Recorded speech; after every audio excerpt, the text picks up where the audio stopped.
Hi YouTube, I'm Aiman. Welcome back to one of my auto repair videos. In this video, I'm going to show you how to take out the instrument cluster, or as my dad likes to call it, the odometer, because he's old-fashioned. I just call it the lights and gauges.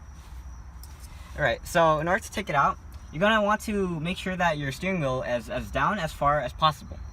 And we don't have the steering wheel on right now, so it doesn't matter for us, but for you, you're not going to have the entire steering wheel off, so you might have to take you have to put it all the way down and then lock it. Now, even if the steering wheel is down, you're going to have to take off the neck cover anyway, just so you can take off this part. Now, if it gets a bit harder, you're going to have to take off the ignition switch too, but hopefully it doesn't get that hard. As for taking off this entire part, it's actually relatively simple. There are two switches right here, two screws right here. I don't think you, okay, so you're not angled to see it, but there are two screws right here. I guess I'm just going to use the smaller one, because you got to take them out. Alright, so this is what the screws look like. Pretty simple. Now, this stuff might be a bit tricky. This is my first time actually doing it. So you're going to want to take any flathead screwdriver, but in this case you can also use a pry bar. We have a plastic tool right here. So what you're going to do is you're going to want to, right here, you could probably just pry it out. And then after that, you're going to want to just trace along the edges in order to get it out fully.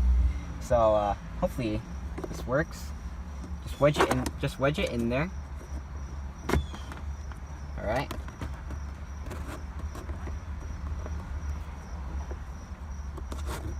I'm not sure how far you'd have to wedge it. Alright. So as you see, this part just came out. You can see all these notches along the top that you're gonna have to separate from the holes inside. So just keep that in mind when you're doing it yourself. Alright, so as you're doing this, you can just trace along, sort of like cutting a cake. I can't really think of any other analogy, but there's something that's on the tip of my tongue. What am I thinking of? There's something in baking that seems something's very similar to what I'm doing right now. Actually, let me see. Okay, so these have notches, so alright. So this is what the backside of what you need to take off looks like. There are a few notches interspersed along the top here. You can see the holes where they go in. And it looks like it's not symmetrical entirely. There's a notch right here that goes in that hole, and a notch right here that goes in that hole. And I think this is a vent. Alright, that's why it's not. Now, looking at this here, what the? It seems like the old owner already tried to remove the odometer. So, you're going to have to take off this screw and this screw. And let me just get out my flashlight real quick to make sure that I'm not missing anything.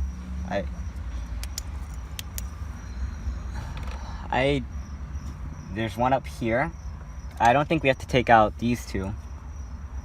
Maybe we do later. But I think those three are just the ones that we have to take out. So I'm going to do that quickly. This is a flathead.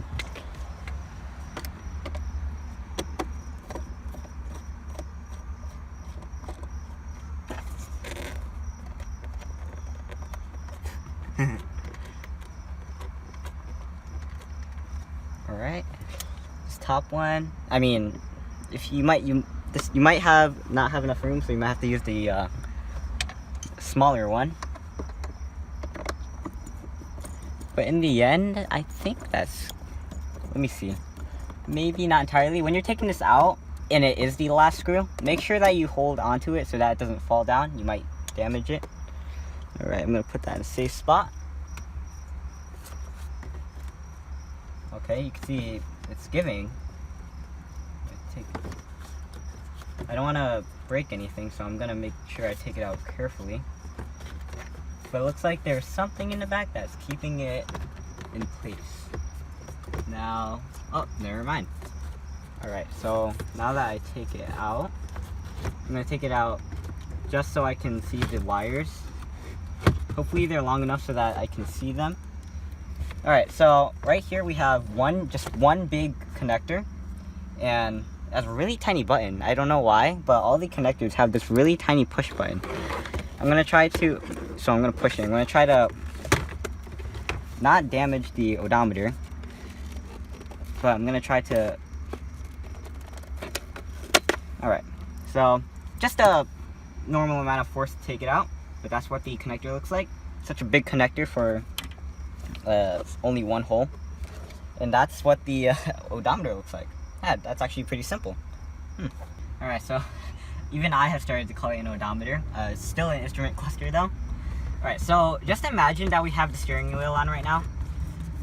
It would definitely be a lot harder to take off, but even with the ignition switch on, I think we'd still be able to finagle it off just a bit. You probably have to try to angle it, and then you'd have to try to slip it out the side. You probably have a bad angle, but you'd have to take out the connector from this angle. Try have to reach out behind. And then after that, imagining that the steering wheel is here, you probably have to angle it just behind, and then you'd be able to get it out. But thankfully, we don't have the steering wheel, so it's just less tricky. Installation, like always, is removal, but in reverse. So, assuming that the steering wheel is here, I'm going to angle it in, take the connector, make sure it's facing the right direction, put it in. I'm doing this at a bad angle just to simulate what it is like with a steering wheel. And there's not a snap again. That's weird. I don't know why it's not clicking. But you probably should hear a click when it goes in.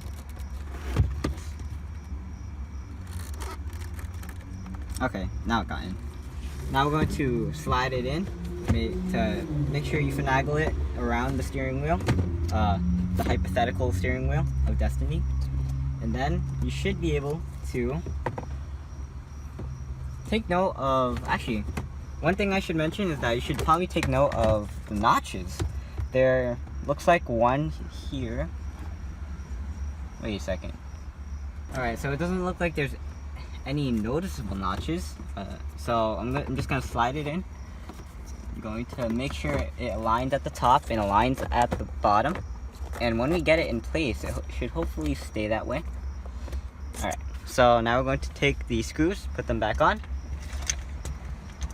I have no idea where the other screws went. Alright, I found the screws. Now we're just going to put them on. I'm going to put the top one on first because it looks like it would be easier that way.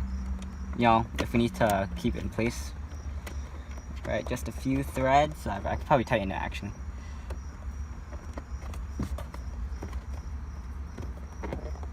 Alright. Now we're going to put the other ones in. It's probably a bit hard of an angle to screw it in right now, so I'm going to use the screwdriver for magnetic tip. That makes it easier. Although I assume if there's a steering wheel here, it might not be able to have enough room. That's alright. Now we're going to tighten this. Maybe not tighten it yet. You tighten it after you put the second bolt in.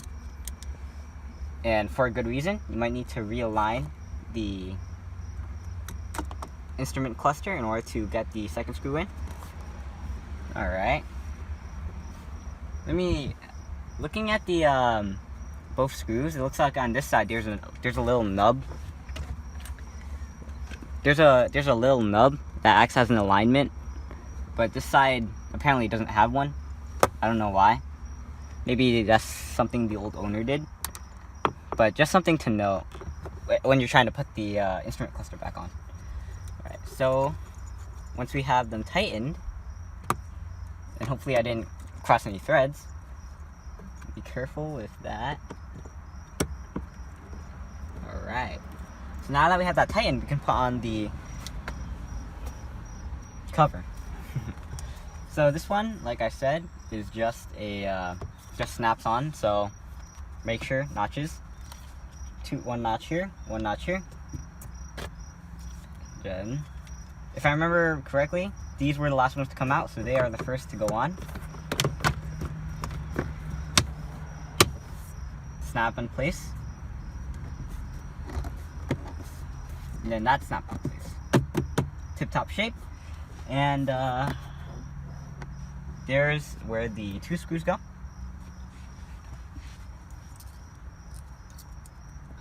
Yeah, I need to use this because it's a bit hard to navigate when you're upside down.